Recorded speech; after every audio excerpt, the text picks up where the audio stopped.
If the power stays out, hospitals overflow, and 911 stops answering, most people won't die from violence or chaos. They'll die quietly. They'll bleed out from injuries no one treated. They'll dehydrate because clean water ran out. They'll freeze because they underestimated exposure. And most of it will happen in the first few days.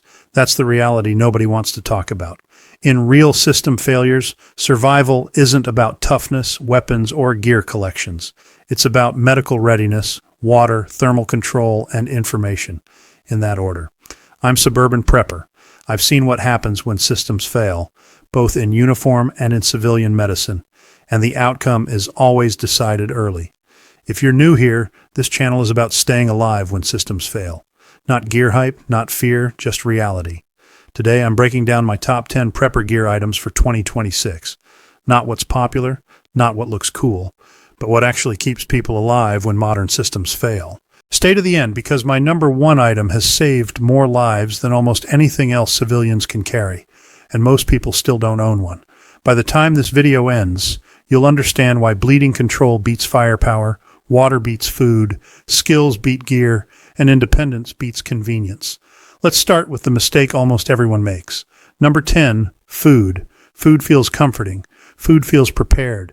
But calories don't save lives. They buy time. Pre-packaged freeze-dried food has a role. It's shelf-stable, simple, and fast. But here's the question most people never ask themselves until it's too late. What happens when it runs out and there's no resupply? Buckets are a bridge. If they're your plan, they're also your limit. Real control starts when you stop outsourcing your survival. A home freeze dryer changes the equation completely. Now you control ingredients, nutrition, cost per meal, and long-term sustainability.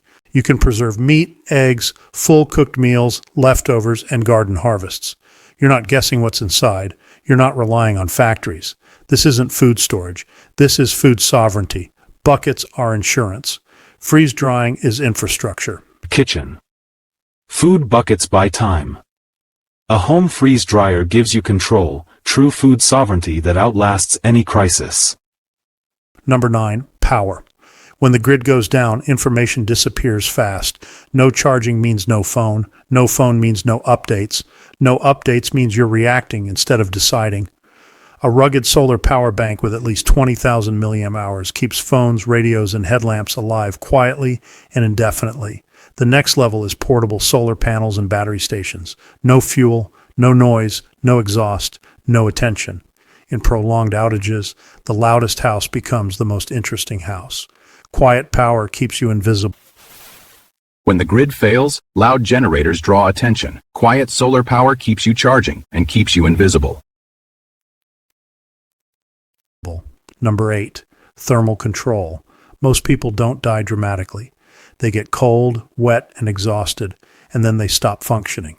Hypothermia kills faster than starvation, even in mild weather. Emergency blankets reflect body heat and pack down small. A heavy-duty tarp and cordage give you shelter, wind protection, rain control, and ground insulation.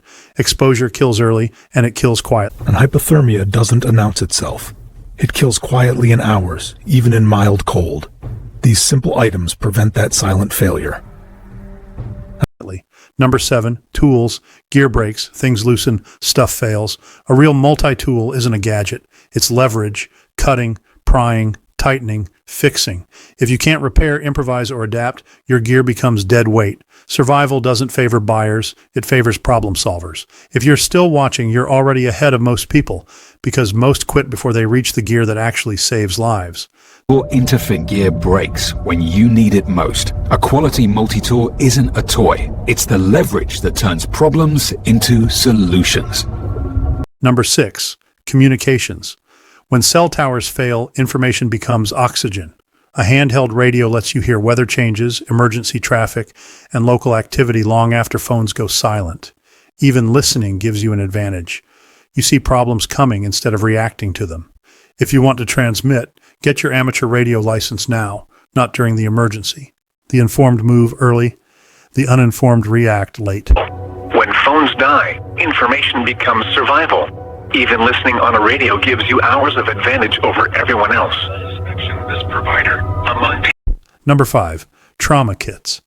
This is where most people lie to themselves. Band-Aids and aspirin feel prepared. They are comfort care. They do nothing for arterial bleeding, penetrating trauma, or chest injuries. A real trauma kit includes pressure dressings, chest seals, gloves, and wound packing supplies. Training matters more than equipment. I've watched people die with gear still sealed in the package. If this is the kind of preparedness you want more of, subscribe. This channel is built around medical reality, not internet myths. Information band-aids feel prepared. A real trauma kit stops the injuries that actually kill. Training is what makes the difference. Number 4, hemostatic gauze. Tourniquets don't work everywhere. Groin, armpit, neck. Hemostatic gauze packs deep wounds, accelerates clotting, and buys minutes. And in trauma, minutes are the difference between survival and silence. Tourniquets can't reach every bleed. Hemostatic gauze packs deep, clots fast, and turns minutes of bleeding into minutes of survival. Number 3, water. You can survive weeks without food, only days without water. A lightweight filter turns pond and stream water into drinkable water without power. But water isn't one item. It's a system. Filtration, chemical treatment, boiling, storage. Dehydration shuts down judgment before it shuts down the body. And bad decisions compound fast. Food lasts weeks. Water lasts days. A reliable filter turns any source safe. Dehydration ends good decisions before it ends you. Number 2, mobility. If you can't carry it, you don't own it. A real bug-out backpack is built for weight, movement, and durability under stress. Load it, carry it, walk with it. Most people never test their gear until it's too late. Everything on this list helps. If you can't carry your gear under stress, you don't really own it. Mobility decides if you get to use everything else on this list. But this is the only item that decides whether you live long enough to use the rest. Number 1, the item that changes outcomes. Massive arterial bleeding kills in 3 to 5 minutes. A tourniquet stops it on limbs, one-handed, in the dark, under stress. It has saved soldiers, police, civilians, children. If you only buy one thing from this list, make it this. But hear this clearly. Owning it isn't preparedness. Training with it is. Massive bleeding kills in minutes. A tourniquet stops it, one-handed, in the dark. If you own only one thing, own this. And train with it. Here's the real order of survival. Stop bleeding first, make water second, stay warm, stay informed. Then worry about calories. Everything else is noise. I've linked everything below, including the exact medical gear I trust and carry myself. If you had to grab only 3 items from this list right now, which ones would you choose? Read the comments. Most people miss something critical. This is survival. This is resilience. This is Suburban Prepper.